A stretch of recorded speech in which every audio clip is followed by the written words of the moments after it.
The story starts with a little boy reading a book. When he was little, he used to read it over and over again, a book from a distant foreign land called Yamato.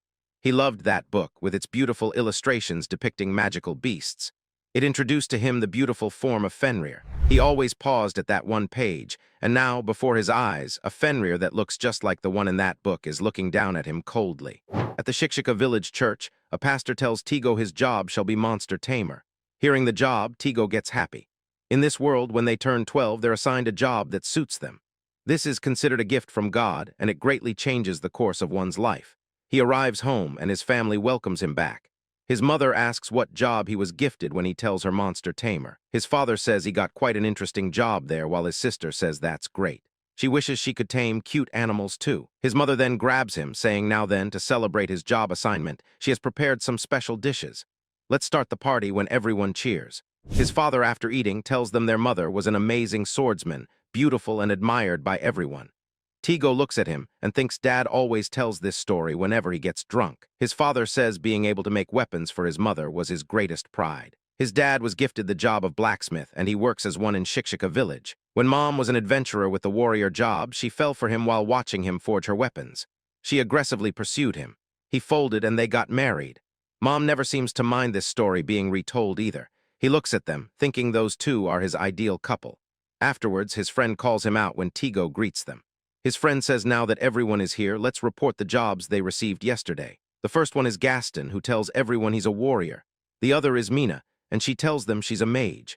The third one is Mary. She tells them her archer job might not be a star, but it's popular, and the last one is Eric, who asks them not to forget about the magic knight occupation. Tigo tells everyone he's glad everyone got good jobs when Gaston asks what he's talking about. Monster Tamer is a great job too, as Mina agrees. Gaston then hugs Tigo, saying from now on they will start 2 years of training at school, so let's all do their best. Everyone agrees. At that time, he was still expecting a bright future he had yet to see, but even after 2 years of training, he couldn't tame a single monster. Forget monsters, he couldn't even tame dogs or cats. Out of frustration, even after training ended, he didn't return to the village, and he desperately studied various things on his own. Someone knocks at his door when he walks toward it, thinking he fell asleep. He opens the door and sees Gaston standing there. Afterwards, Gaston tells Tigo they're 15 now, and they can finally register as adventurers at the guild. They've decided to form an adventurer party called Green Fang with their village friends, so would he like to team up with them? Tigo gets surprised, saying to be honest, he is happy they invited him, but if he joined the way he is now, he would just be a burden to everyone. Just then Gaston asks what he's saying. Let's team up. Everyone else agrees to him joining too. Tigo thanks him, saying he may be a half-baked tamer, but he will work really hard. After that, he was desperate. He took on any chore for the party: equipment maintenance, dungeon preparations, gathering food and herbs, literally anything. There were days when he didn't have time to sleep preparing for the next day's extermination request, but he was satisfied with this life. 2 years later, Gaston tells everyone next he's thinking of challenging an A-rank dungeon 1 level higher. Mary asks if that's okay. She's a bit worried. Mina says indeed, what if something bad happens, when Gaston tells them to calm down. They become quite famous as B-rank adventurers, so if they aim higher, clearing an A-rank dungeon is essential at this point. Besides, in case of emergency, they have that. Hearing that, everyone says that's right. Tigo, feeling left out, asks Gaston what's that, when Gaston tells him it's nothing for him to worry about, as everyone agrees. He then says more importantly, he wants to start a conquest the day after tomorrow, so he's counting on him for the dungeon preparations. Tigo says what? The day after tomorrow, then he needs to hurry and prepare. Afterwards, Tigo says somehow he managed to gather the necessary supplies by running around yesterday and today, so now it's just a matter of how many emergency measures to stack. They're already over the weight limit, but compared to the other members, there's little he can do, so he needs to think ahead and prepare countermeasures properly. He then thinks let's check the past accident cases for tomorrow's dungeon. He then remembers something when he thinks he forgot to take Gaston's sword. He asked him to adjust his weapon. He walks toward Gaston's room, saying it was right here, when suddenly he hears them talking. Gaston says that useless guy was helpful again today, when Tigo gets surprised. Gaston says he does all the troublesome preparations, so it's really convenient. The others laugh with him when Mary says she knows. Tigo thinks what are they talking about? By useless, do they mean him when Mina says when Gaston first said he wanted to add Tigo to the team, she thought he was crazy. Mary says but if they flatter him, he will do anything they say, when Eric agrees, saying he's a useful idiot. They all start laughing when Tigo clenches his fists, thinking by useless they mean him. He feels betrayed, thinking all this time he has been desperately trying to be even a little bit useful.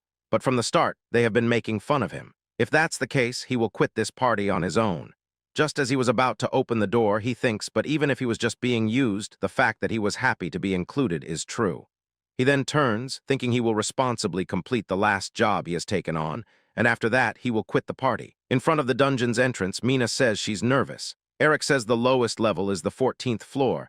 Can they make it when Gaston tells them to take it easy? He thanks Tigo again for today, telling him they're counting on him. They then walk inside the dungeon when they encounter gray wolves. Tigo thinks these are D-rank magical beasts when Gaston rushes toward them and kills them in a single slash. Afterwards, they keep exploring the dungeon further when Gaston says they have finally reached the 15th floor. Mary points at a door, saying over there it's an oasis space. Gaston asks if they shall take a break. Afterwards, all of them are sitting inside the room as Tigo gives food to everyone. Mary says to think they can drink warm soup in a dungeon. It's all thanks to Tigo. Eric says that really is delicious, when Tigo wonders what has he been seeing all this time. If they listen carefully, their words are shallow and insincere. Their expressions are oozing with contempt for him. Just being with them is becoming painful. Just then, Gaston stands up, asking if they shall move on when suddenly the whole ground starts shaking. The ground starts breaking when Gaston tells everyone to calm down. It will be all right, but suddenly the ground collapses and all of them fall down. Tigo thinks don't panic. He is prepared for times like this when he takes out a glass bottle, saying a magical tool that generates dungeon moss. They can use this as a cushion. Just then he looks at Gaston, thinking this is bad. His position, he will barely make it into the range of the magical tool. If at all, he has to do something. He remembers the harsh comments Gaston made about him, thinking he thought they were comrades, but he was the only one who believed that. But he can't let him die. He throws a rope toward Gaston, asking him to grab onto this. Gaston asks what when he tells him to just hurry up and do it. Just as Gaston grabs the rope, Tigo thinks good now for the magical tool when he throws it downwards. Everyone lands on the moss when he thinks he made it in time. He tells everyone he's glad everyone is safe. He then thinks oasis spaces are supposed to be built on solid ground, so why on earth? Just then he looks at everyone shaking with fear when he asks what's wrong. Suddenly, his body freezes when he thinks he can't stop sweating and shaking. His instincts are warning him not to turn around. He turns anyway, thinking what on earth? Just then he gets shocked as he notices a Fenrir standing there. Mina asks why there is a legendary Fenrir in an A-rank dungeon. Mary says she doesn't want to die, when suddenly Gaston tells everyone to calm down, saying they have a strategy for times like this. Everyone gets surprised, when suddenly Tigo feels something wrong with his body. He falls down, thinking he can't move his body when he looks at Mina. He thinks he has been hit with a paralysis spell, asking why, when Gaston says they let a useless guy like him join the party for this reason. Tigo gets shocked when Eric says it's time for him to be useful at last, when Mary says so buy them plenty of time. Tigo says this can't be when everyone leaves him there. He thinks if only he had quit the party yesterday. After being used so much, in the end, he's thrown away like garbage. He remembers his family, wondering what his life was even for. He wishes he could have seen them one last time. He wishes he could have tamed at least one creature while he was alive. If only he could have tamed a legendary magical beast like this, he wouldn't have been treated this way. He says tame, as if when suddenly a bright light appears, surprising him. A voice tells him, taming complete, when he looks at the beast, wondering what just happened. The beast looks at him and calls him his master, asking him to give him a name. Tigo thinks, what's this? The legendary Fenrir is wagging its tail happily. The beast asks if he won't give him a name when Tigo realizes that for a while now he has been hearing a voice directly in his head. Tigo asks if he wants him to name him, and the beast replies, who else is here to do it? Hurry up and name me. Tigo thinks carefully. He's about to name Fenrir of all creatures. He looks at it thinking he has been considering this for a while. This beautiful silver fur and divine appearance. It's just like the one he was captivated by in that book. If he remembers correctly, in Japan, Fenrir is called the Silver Wolf. He then says, all right, he has decided. Taking Jin from Silver Wolf, his name is Ginta. The beast gets happy when light appears again.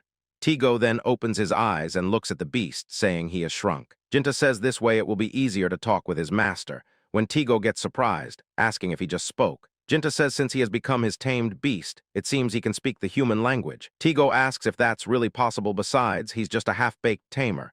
Even if he suddenly tells him he managed to tame him, it doesn't make sense. Just then, Ginta says by taming him, it seems he can now use all of his skills too. Whether he gets skills depends on luck. He asks him to try using appraisal on him. Tigo thinks he's saying he can now use the rare appraisal skill, and he has never heard of getting skills from tamed beasts after taming them. He didn't learn anything like that in school, so he's not being tricked, is he? Ginta tells him to hurry up and try it, so he says, well, there's no harm in trying. He uses appraisal when Ginta's stats appear in front of him. He says, wow, it's true. It says Tigo in the master field, but what's with these off-the-charts stats? He thinks, how did he manage to tame such a legendary creature? He still can't believe it. Ginta says so he's his first tamed beast, he's so happy. Tigo says he's happy too and thanks him for becoming his familiar. Ginta says that's only natural. Tigo thinks Fenrir are supposed to be scary, but Ginta is cute. Ginta then asks, could it be that he's the first S-rank or higher magical beast he has ever met? Tigo agrees, saying he is. If he had met one before, then he would be dead. Just then, Ginta asks, why doesn't he try using appraisal on himself? Tigo says he can use appraisal on himself too, saying he doesn't know what Ginta wants to show him, but he uses appraisal. He checks his stats and notices that he can only tame S-rank or higher magical beasts and monsters, and he can't tame magical beasts and monsters below S-rank. He gets surprised, thinking, so this is why he couldn't subjugate a single creature until now. And isn't his magic power way overvalued? It's so much higher than his HP or attack, but his luck is only 50. No wonder he thought his life had been going particularly bad. Just then, Ginta asks if he understands himself now. Tigo hugs him, saying, come to think of it, and then asks Ginta, isn't this dungeon A-rank, so why did an SSS-rank like him appear here? Ginta says, well, he sensed his magical power. When Tigo asks what he means, Ginta tells him his friend has always been bragging, so he also longed to be a tamed beast. He was looking for someone who could subdue him, and that's when he found him. To summarize Ginta's story, his friend, Griffin Subaru, was tamed in the past. He always bragged about being given a name and how wonderful it was to be domesticated. Listening to these stories, Ginta became envious and had been searching for someone with high enough magical power to control him. Then he sensed his levels and forcibly teleported to the dungeon, distorting space and causing the floor to collapse. That's the long and short of it. Tigo wonders what's with this guy. A being wanting to be controlled, searching around wanting to be tamed. Do normal magical beasts think like this? He then bursts out laughing when Ginta asks what he was being serious, so how dare he laugh. Tigo apologizes and then thanks him, saying he's looking forward to working with him. Ginta says he doesn't understand why he's being laughed at, but he will look forward to it too. On the other hand, Gaston and the others are running for a while when he asks if they're safe after coming this far. He wonders what that was all about. It's impossible for Fenrir to appear in an A-rank dungeon. Mary says that was scary, while Eric says thanks to Tigo they're safe. Mina agrees when Gaston thinks about Tigo, feeling bad for him, but they don't need weaklings in their party. That's right, they need to find someone stronger and more useful. He then looks back and asks the others if they know what floor they are on. Mary says they have no idea, and Gaston gets surprised. Mina says because Tigo was always the one who investigated the dungeon. Mary then says, more importantly, she's hungry. Gaston thinks, what's with their lack of awareness? Mary then tells Gaston he's the leader, so make them something to eat. He tells them, for now, why don't they go up as far as they can? He then turns, saying anyway, no breaks until they reach an oasis space when everyone agrees. He then thinks, why is he in this situation? Ginta asks Tigo what they are going to do now. Tigo asks Ginta if he knows where they are when Ginta tells him this is the dungeon's boss room. Tigo says, so it's the boss room. Just then he gets surprised, saying, what, the boss's room? He asks if this is the boss room, then where's the boss? Ginta points, saying it's sitting in that corner over there. Tigo looks and sees the Ogre King and his guards cowering in fear. He can't blame them, it's the legendary beast after all.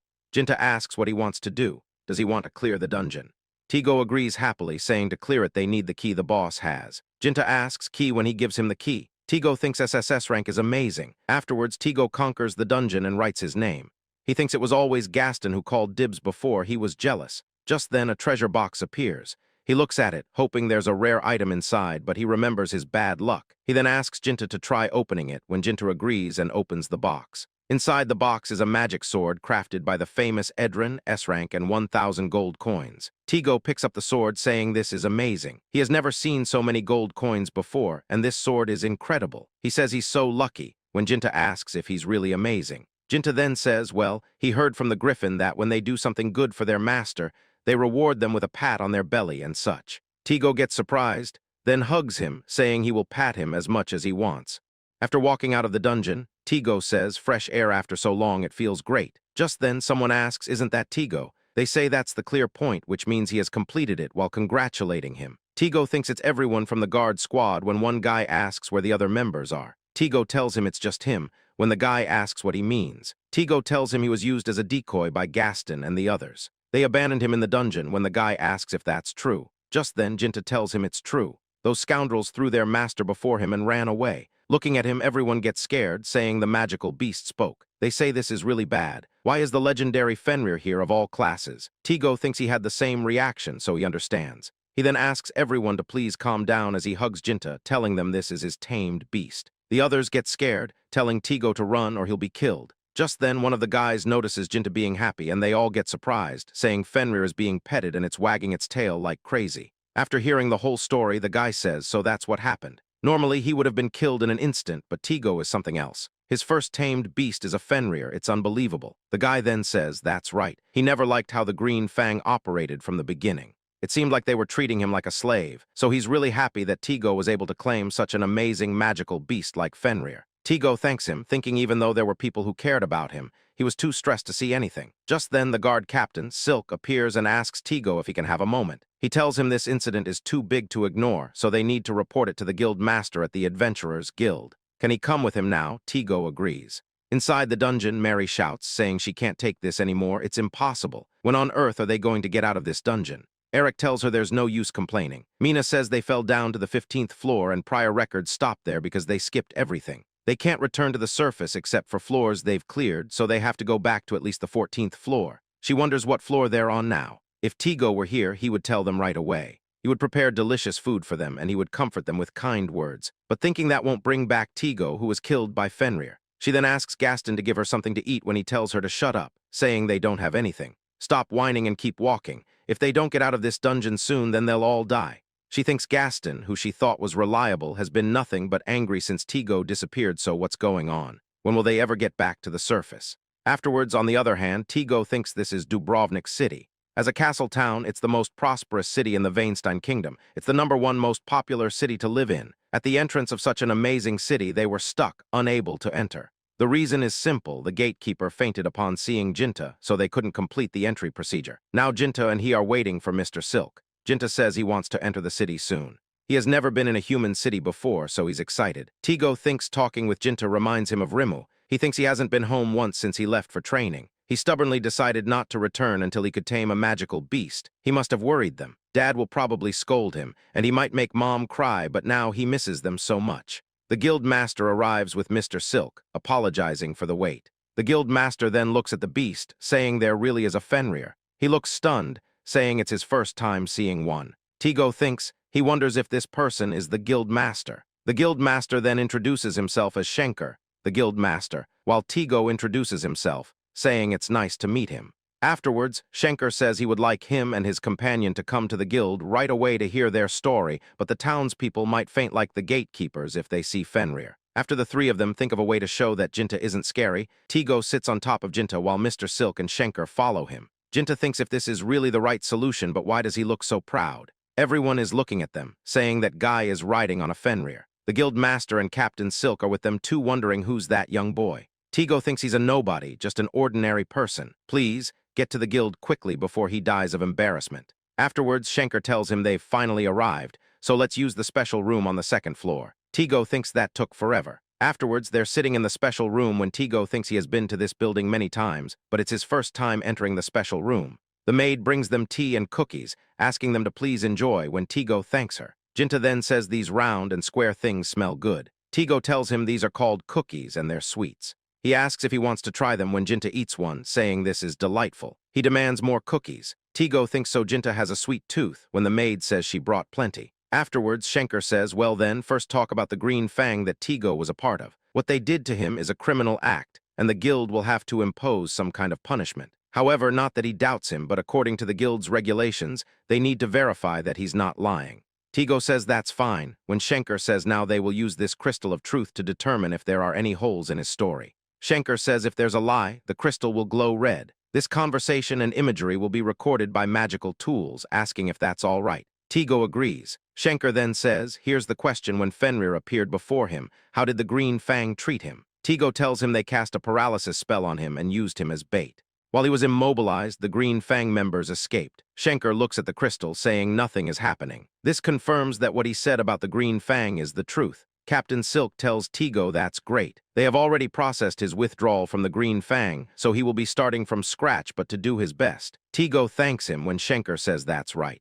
About his solo rank starting from scratch since he has tamed the legendary Fenrir, they've decided to start him at A rank. Tigo gets surprised, saying didn't he just casually say something outrageous, when Schenker tells him they could have given him SS rank, but they went with A rank to avoid drawing too much attention. Tigo thinks starting at A rank is already plenty attention-grabbing. Shankar then says also, since he has claimed a sacred beast, Fenrir, a report will be sent to His Majesty, the King, so he will likely be summoned by His Majesty at some point. Be prepared for that. Tigo says the king when Shankar agrees. Tigo says him from a countryside village when Shankar says that's what he thinks will happen. Tigo then gets surprised, thinking he doesn't know anything about manners, when Shankar says he should get some items to show people in town that Ginta is his tamed beast. He asks Tigo if he's listening. For tamed beast equipment and items, he recommends Deborah's shop. He needs an introduction letter to enter, so he will write one for him. Tigo gets surprised, saying Deborah's shop. He means that famous shop when Ginta gets surprised. Ginta then says the Griffin told him the tame shop has lots of cool stuff.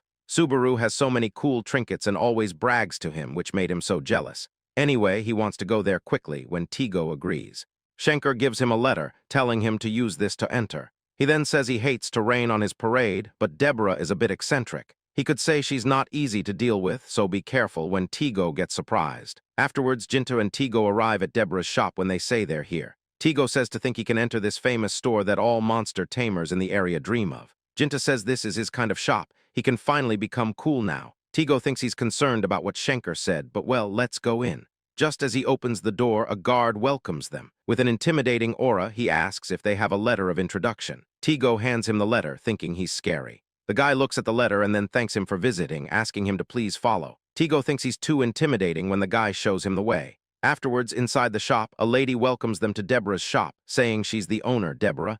Looking at her, Tigo thinks she's so beautiful. Deborah then gets close to him, saying this is a surprise. There was a big commotion about a kid who tamed a Fenrir, but to think it was actually true. Tigo thinks she's too close when Deborah tells him no matter how attractive she is, it's not nice to stare at her chest. Tigo says that wasn't his intention. Just then, Ginta asks Deborah if she's an elf and why she's disguising herself when Tigo gets surprised. Deborah says just as expected of Lord Fenrir. To see through her disguise, she transforms herself, saying that's right, she's an elf. Tigo thinks her appearance changed when she tells him this is her true form. Tigo thinks amazing, so elves really do exist, when suddenly Deborah says she told him to stop staring at her. Sorry, they're actually small, when he says that's not what he meant. She then says honestly, what did he come to buy at this shop, when Ginta says something cool. Tigo says he came to buy an item that suits Ginta here. She asks why doesn't he take a look around for now, when he thinks which one would suit him. He then thinks these items have various effects attached to them, so should he use appraisal to judge. He checks the products and thinks, what's this? None of these are proper items. He asks Deborah if the items on display are just failed products when she says as expected of someone capable of taming Fenrir. She says that's right, all the products displayed in the storefront are just good-looking junk. He asks why would she do that. Just as she was about to tell him something, the guy says a D-rank customer has arrived. She says perfect timing, asking why doesn't he watch from the back and then he'll understand the reason. She hides both of them and then transforms herself back into a woman. A boy with his dog walks in and says today he has come to buy a noble collar befitting his wolf dog. Deborah tells him they have a selection of collars right here. He looks at one and says it's gorgeous and perfect. He'll take this one. Tigo thinks that's just a collar made on a whim when Deborah thanks him, saying that will be 35 gold coins. Tigo says that's way overpriced when the guy leaves after purchasing.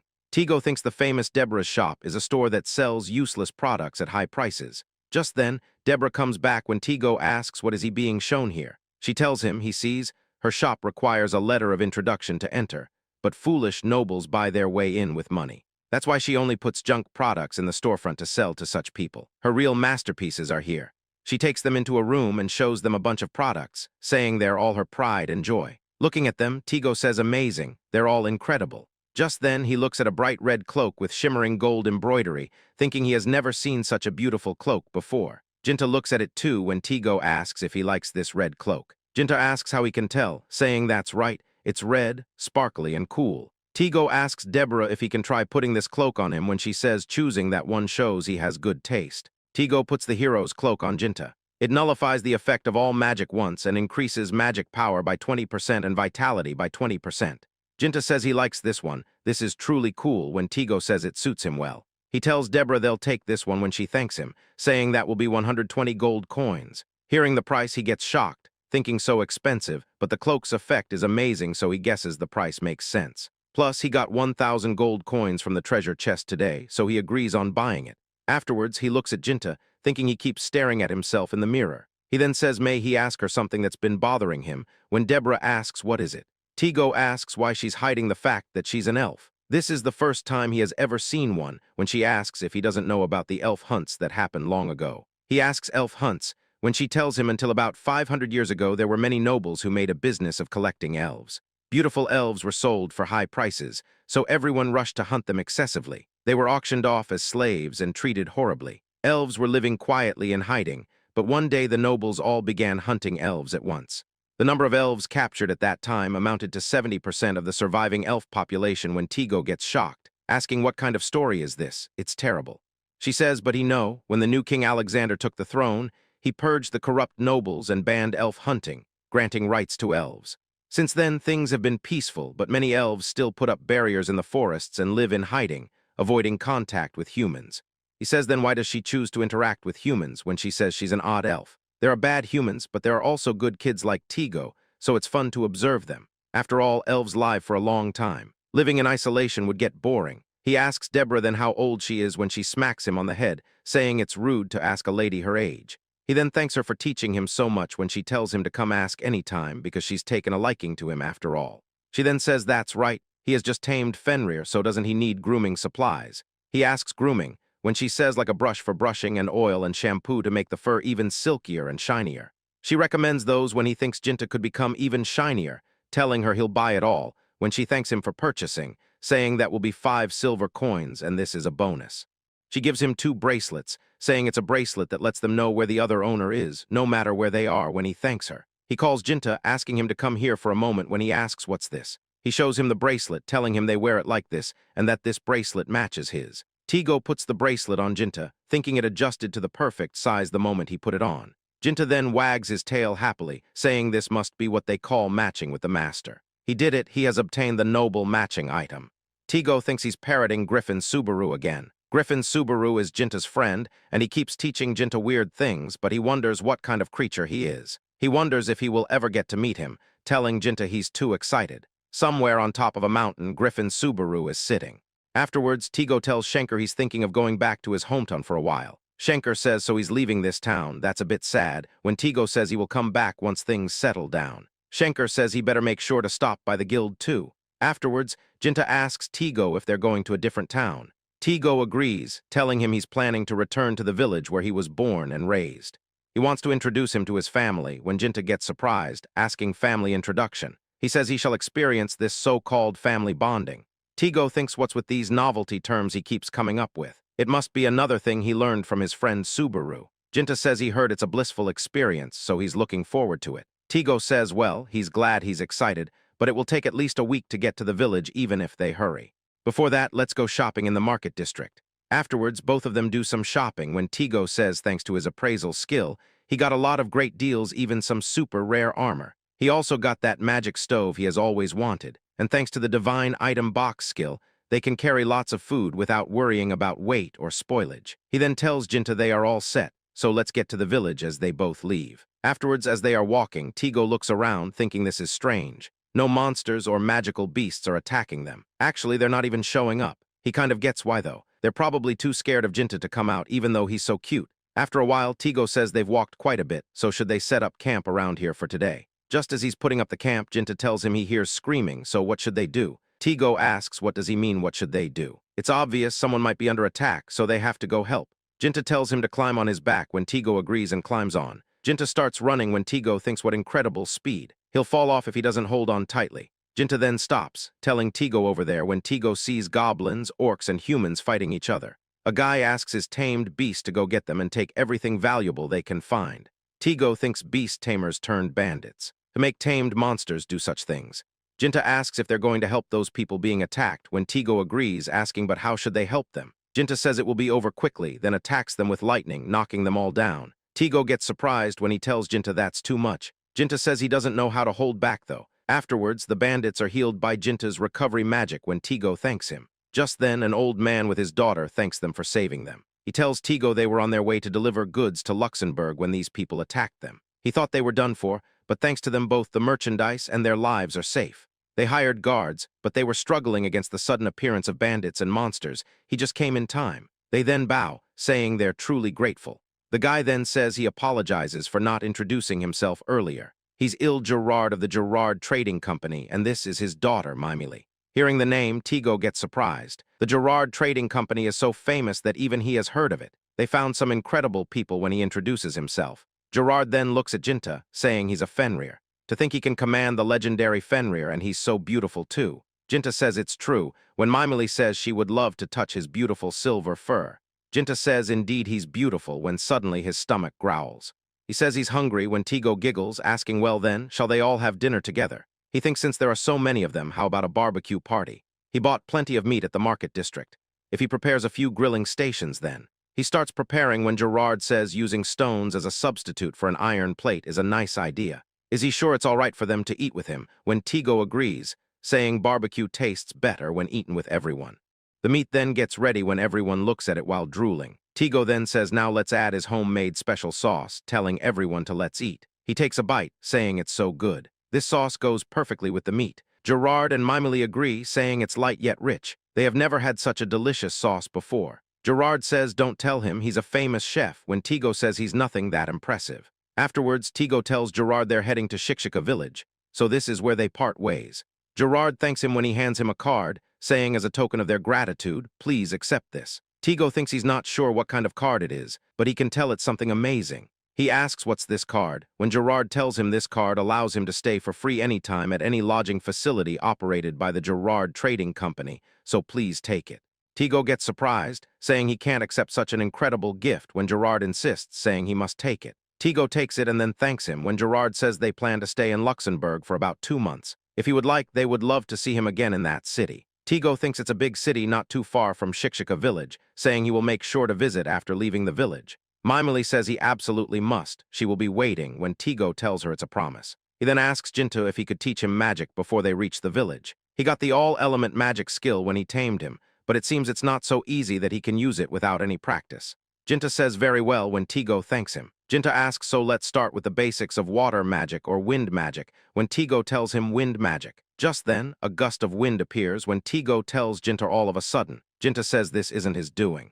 Tigo looks up, saying then what on earth when he notices a griffin, wondering if this is one of Ginta's rumored friends. Tigo looks at both of them talking, thinking that could be the griffin Subaru that Ginta often talks about. He thinks they seem to be talking friendly, but he can't understand a word they are saying. He then intervenes, asking Ginta if he can introduce him. Ginta agrees, telling him this is his friend Griffin Subaru. Subaru says what, he can speak human language now. Does that mean when Ginta agrees, telling him this is his master and his name is Ginta? Subaru says that's awesome. Ginta is a cool name second only to his Subaru, of course, when Ginta says is way cooler. Tigo thinks they're having such a pointless argument. Ginta then asks Subaru to look at this as he shows him his cloak. Subaru says that's cool. Now check this out when he shows him his chest plate. Ginta looks at it and says that sparkle is cool. As they both were showing each other their items, Tigo bursts out laughing. Ginta then asks what's so funny, while Subaru says they're being serious here. Tigo says he can't help it. It's too funny, then apologizes, saying it's just that Ginta and Subaru are so cute. Hearing himself being called cute, Subaru tells Ginta his master has good taste when Ginta agrees. He then tells Ginta he's happy for him that he finally met the master he's been wishing for. He is the best when Ginta agrees, saying it's just as he said. He is filled with happiness and the food is delicious. Subaru says the food was best when he had a master too, but now no matter what he eats, it doesn't taste as good as back then. Just then, Tigo says it's about lunchtime, so why don't they eat now? He asks Subaru to join them too. Subaru asks if that's okay when Tigo agrees. Ginta says food tastes better together when Subaru says he's happy. Tigo then says he was thinking of making fried chicken with the rock bird Ginta caught earlier, then wonders if it's okay to eat rock bird. They are both birds, he wonders if it's cannibalism. Subaru says he's looking forward to it, while Ginta says he's excited too. Tigo thinks it seems fine. He then heats up the oil in the magic stove and starts frying the seasoned rock bird meat. After preparing the food, he tells them it's done. Subaru takes a bite and says it's delicious. He never knew rock bird could taste like this. Subaru tells Ginta Tigo is a great cook, while Ginta says his master's food is delicious. Tigo says he's glad they like it. Subaru then says it's been hundreds of years since he had such delicious food when Tigo says he will make food for him anytime, so come visit him when he wants to eat. Subaru then thanks him and Tigo pats him. Subaru then notices his bracelets, saying what Tigo is wearing on his hand. Is it the same as Ginta's? Ginta says he finally noticed. This is the noble matching set. Subaru asks if he got a noble matching set, while Tigo thinks what's the big deal about this noble matching set. On the other hand, the Green Fang walk out of the dungeon, saying finally they made it out of the dungeon. Mary says she's exhausted and starving, so let's get back to town quickly. Gaston agrees, saying tonight they will have a celebratory drink. Just then, Mr. Silk stops them for a moment. introducing himself and asking if they're the Green Fang. Gaston agrees when Silk says he needs them to come with him to the Adventurers Guild now to tell the guild master what happened in the dungeon. Mary asks right now when Gaston says they're tired. Can't it wait until tomorrow? Mr. Silk says that's not possible, and if they resist, he will have to take them by force when they all get surprised. Afterwards, inside the guild room, Gaston thinks what's this all about. Other adventurers were whispering about them too.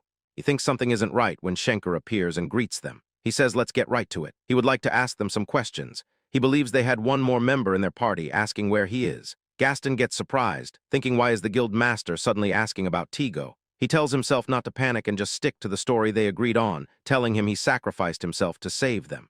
Schenker says a Fenrir appeared and Tigo volunteered as a decoy while they all escaped. Mary agrees, saying to think their dear comrade died to save them. Just then, Schenker gets up, saying he understands their side of the story, so now he would like them to repeat that in front of this crystal of truth. Looking at it, Gaston gets surprised, asking the crystal of truth when Schenker agrees, asking if there's something they're hiding. Gaston says no, nothing at all, while thinking this is bad. Why has it become such a big deal? Comrades dying in dungeons is a common story. Schenker says the question, what did Tigo do when faced with Fenrir? Please touch the crystal and answer. Gaston asks if all of this is really necessary. Schenker tells him to touch the crystal and answer when Gaston stays silent. Just then, Mr. Silk grabs his hand and puts it on the crystal, telling him to hurry up. Schenker asks once again, what did his comrade Tigo do when faced with Fenrir?